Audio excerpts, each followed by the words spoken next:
He loved us, DILEXIT nos, Encyclical letter of Pope Francis on the Sacred Heart of Jesus. Fire. Number 24. All that we have said has implications for the spiritual life. For example, the theology underlying the spiritual exercises of Saint Ignatius of Loyola is based on affection, in Latin affectus. The structure of the exercises assumes a firm and heartfelt desire to rearrange one's life, a desire that in turn provides the strength and the wherewithal to achieve that goal. The rules and the compositions of place that Ignatius furnishes are in the service of something much more important, namely the mystery of the human heart. Michel de Certeau shows how the movements of which Ignatius speaks are the inbreaking of God's desire and the desire of our own heart amid the orderly progression of the meditations. Something unexpected and hitherto unknown starts to speak in our heart, breaking through our superficial knowledge and calling it into question. This is the start of a new process of setting our life in order, beginning with the heart. It is not about intellectual concepts that need to be put into practice in our daily lives as if affectivity and practice were merely the effects of and dependent upon the data of knowledge.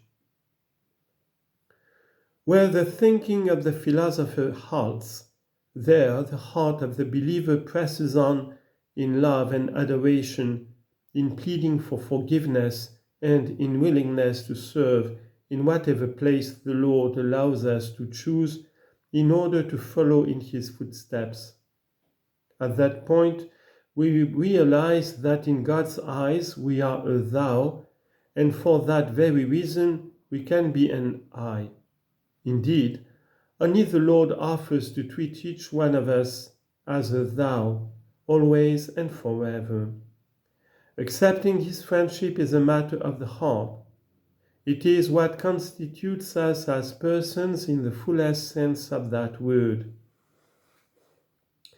Saint Bonaventure tells us that in the end we should not pray for light but for raging fire. He teaches that faith is in the intellect in such a way as to provoke affection. In this sense, for example, the knowledge that Christ died for us does not remain knowledge, but necessarily becomes affection, love. Along the same lines, St. John Henry Newman took as his motto the phrase cor ad cor loquitur. The heart speaks to the heart. Since beyond all our thoughts and ideas, the Lord saves us by speaking to our hearts from his sacred heart.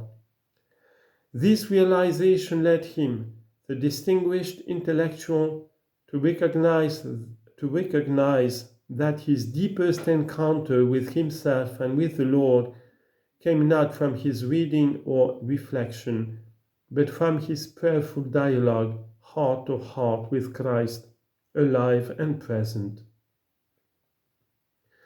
It was in the Eucharist that Newman encountered the living heart of Jesus, capable of setting us free, giving meaning to each moment of our lives, and bestowing true peace. Quote, O most sacred, loving heart of Jesus, thou art concealed in the Holy Eucharist, and thou beatest for us still. I worship thee, then, with all my best love and awe, with my fervent affection, with my most subdued, most resolved will. O my God, when thou dost condescend to suffer me to receive thee, to eat and drink thee, and thou for a while takest up thy abode within me, O make my heart beat with thy heart. Purify it of all that is earthly, all that is proud and sensual, all that is hard and cruel, of all perversity, of all disorder, of all deadness. So fill it with thee, that neither the events of the day nor the circumstances of the time may have power to ruffle it, but that in thy love and thy fear it may have peace. Before the heart of Jesus, living and present, our mind, enlightened by the Spirit, grows in the understanding of his words, and our will is moved to put them into practice. This could easily remain on the level of a kind of self-reliant moralism, hearing and tasting the Lord and paying him due honor, however, is a matter of the heart. Only the heart is capable of setting our other powers and passions and our entire person in a stance of reverence and loving obedience before the Lord. The world can change, beginning with the heart.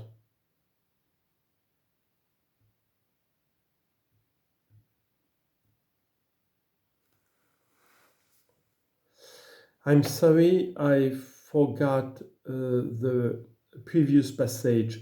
The heart unites the fragments, number 17. At the same time, the heart makes all authentic bonding possible, since a relationship not shaped by the heart is incapable of overcoming the fragmentation caused by individualism. Two monads may approach one another, but they will never truly connect. A society dominated by narcissism and self-centeredness will increasingly become heartless. This will lead in turn to the loss of desire, since as other persons disappear from the horizon, we find ourselves trapped within walls of our own making, no longer capable of healthy relationships.